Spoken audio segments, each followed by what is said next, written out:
Hi, thanks again as well for having the town hall meeting. And I want to echo the term limit issue. I think that's, if anything, is giving rise to the Tea Party, is that people feel there's just too much power in those that are down there. But I think it gets more to the issue, and I think the Scott Brown thing in the election in Massachusetts showed us that too. It's more to the issue of how powerful, congressmen and senators and legislators get when there aren't those limits, because they get the incumbency status and they just keep building a war chest, and they get very difficult to beat. The point being that also they get so powerful it breeds corruption. So to me, not just a matter of listening to voices, but also that it just breeds corruption. And so unless we start somewhere with 2 terms, 5 terms, 3 terms, whatever it is, Senate, Congress, I don't see how we start moving in the right direction. So, it's good to hear you support it, but we really need to move in that direction, because the honesty is the first thing I think most Americans really want to get out of their representatives. I think one of the most important points is that in 2008, it was clear that Americans had voted for change. There was no doubt about it. There was a level of optimism in this country that we haven't seen in decades. But see, Americans didn't want to change America. Americans wanted to change Washington. And that's why we're seeing so much anger right now, because what we're seeing is, we're seeing an agenda that wants to change America. And that's why people are as frustrated, and that's why the Tea Party is as energized as they are now. I will be part of a class that is going to Washington to change Washington. And that is my goal.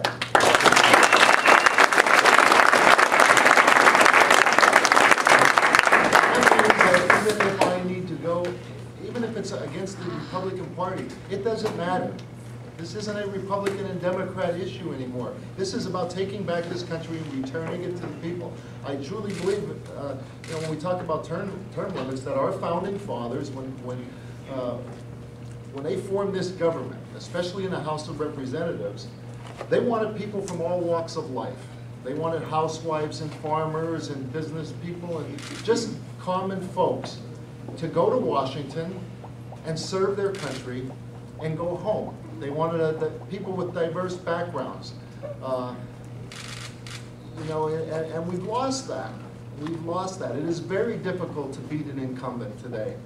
It is very difficult. And I also agree that when people are in Washington too long, they become beholden to the people in Washington rather to you or I.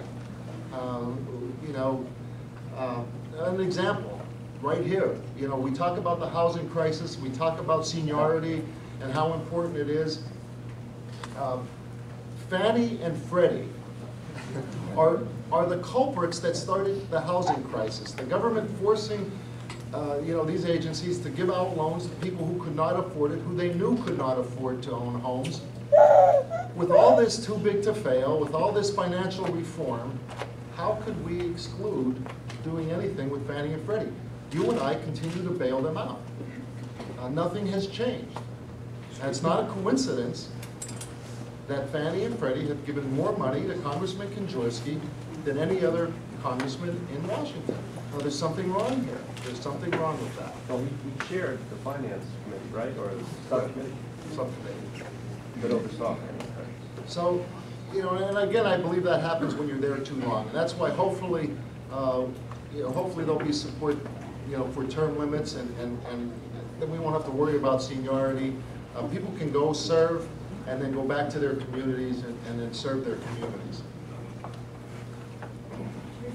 I live right up the road. I would like you to defend your position on all the negative commercials that Representative Konjorski has aired on television. Medicare, Social Security, tax cuts.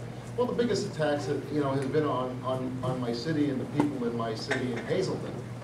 And it's really funny because this election is not about Hazleton. This election is about Washington. Yeah. He's confused about what city this issue is about. And that's unfortunate. It's unfortunate. that a congressman that represents that very same city would take such a tax to the people, to the businesses that are there. You know, rather than spend time defending my city,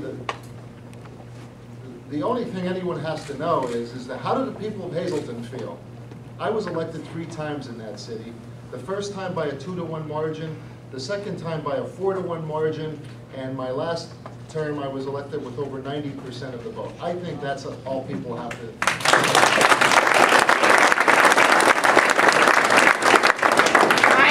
I'm from Hazleton, and you're doing a fantastic job.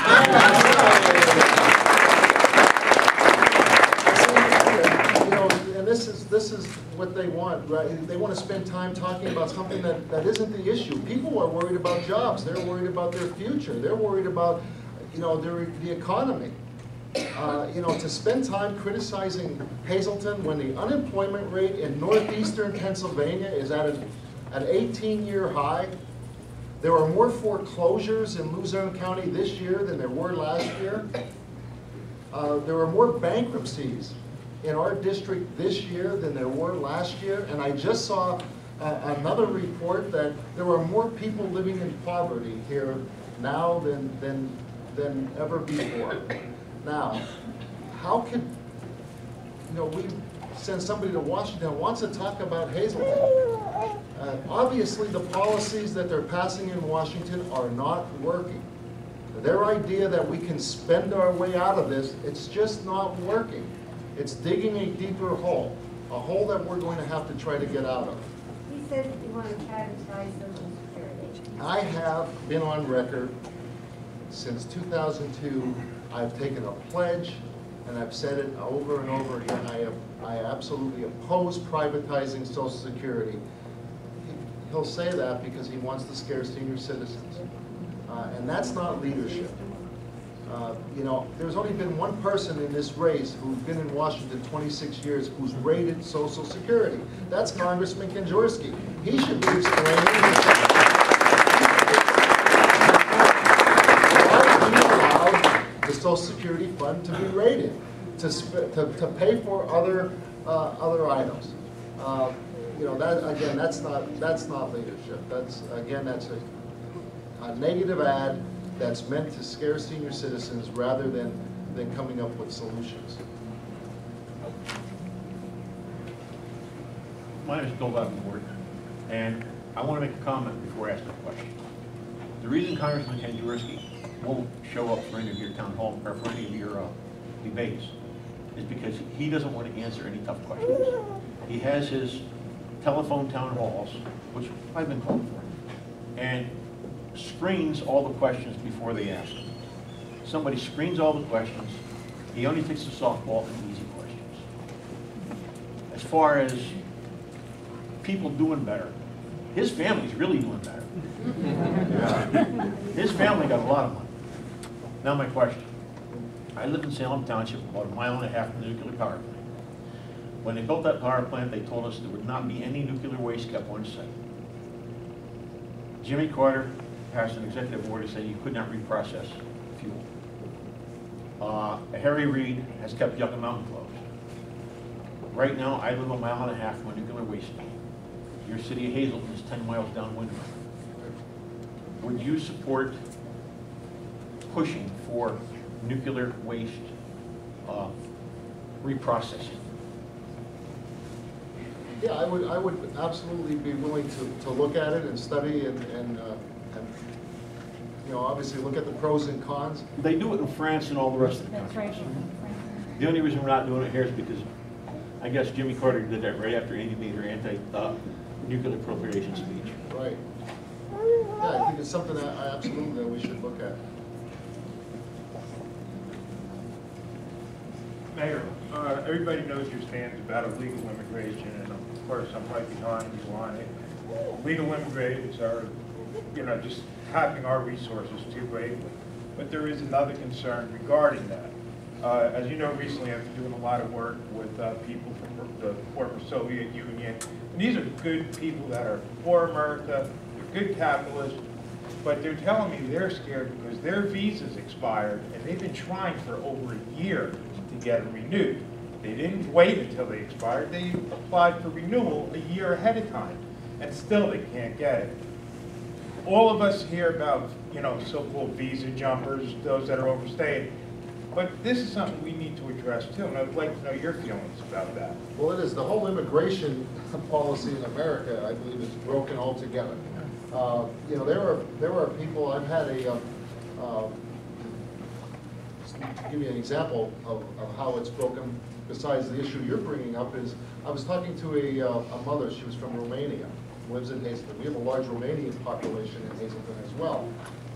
And she was telling me that, you know, she was personally offended by the way the country is handling illegal immigration, that it took her 5 years for her to join her family back here in America by going through the legal process to come here. And she's offended that people are just walking across while her family was broken up for over 5 years. The entire process, the immigration process, is broken. 1/2 to 1/3 of people are here on legal visas, they've expired, and they just blend into the system. Example, as you brought up, you know, that's wrong. People should not have to wait that want to be here legally. The process to come here takes too long, which encourages other folks to come here illegally. The visa system, the guest worker system, doesn't work for agriculture. You know, so we can't treat immigration all the same, and it needs a total reform of the immigration policies. But we have to get back to enforcing the laws we have. Again, securing our borders needs to be the first thing we need to do. People that want to come here legally, we shouldn't make them have to wait 2, 3 years, 4 years, 5 years to get here. People that want to renew their visas. I had a person tell me a story where their visa was expiring. They were here, their visa had expired, and they talked to immigration, and they said, don't worry, when you get back to Europe, just, you know, worry about it there. The person was afraid. They didn't want to. They wanted to have it extended here. There's a lot of problems. And I truly believe that my experience with immigration and the experience I've had now since for the last 4 or 5 years, that I will be a good voice, a good strong voice for immigration reform. One, enforcing our laws, making sure that our borders are secure and that we enforce the rule of law here in America. But two, always to make sure that those that have come here legally aren't hurt by the fact that illegal immigration hurts the new immigrants more than anyone. They're the people who are hurt the most. You know, in our community, we have a large Hispanic community. Those that are there legally are hurt more by illegal immigration than you or I, because many of them are starting at the lowest end of the economic ladder. Many of them are unskilled.